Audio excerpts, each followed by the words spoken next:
அப்ப என்னன்னா இவர்கள் வந்து இவங்களோட பெரிய டாக்டிக்ஸ் என்னன்னா எந்த மாதிரி வேணாலும் சமயத்துக்கு தகுந்த மாதிரி யாரை வேணாலும் தியாகம் செஞ்சிருவாங்க. வாஜ்பாயை தியாகம் செய்வார்கள், அத்வானியை தியாகம் செய்வார்கள், தேவைப்பட்டால் மோடியும் தியாகம் செய்வார்கள். அடுத்தது இன்னொன்று முக்கியமான விஷயம் என்னன்னா ஆர்எஸ்எஸ் வந்து அவங்களுடைய திட்டத்திலேயே அறிக்கையில ஒன்று இருக்கு, தேவைப்பட்டால் நாங்கள் வந்து இன்னைக்கு அரசியல் இறங்க மாட்டோம், ஆனா தேவைப்பட்டால் நாங்கள் நேரடியாக அரசியலுக்கு வருவோம் என்று ஆர்எஸ்எஸ் டிக்ளேர் பண்ணது இருக்கு, இன்னைக்கு ரெக்கார்ட்ல இருக்கு.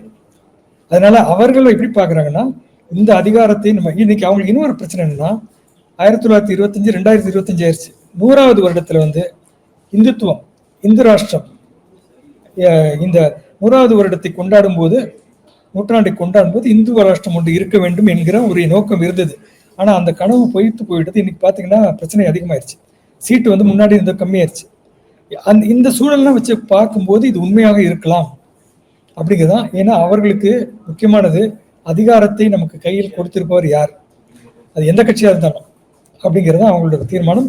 ஒரு காலகட்டத்தில் அவங்க வந்து நேரடியா அரசியலுக்கு வர்றதுக்கும் டிக்ளரேஷன் பண்ணி வச்சிருக்காங்க. ஆனா இப்போதைக்கு பண்ண மாட்டாங்க, ஏன்னா பிஜேபி பலனளிக்குது.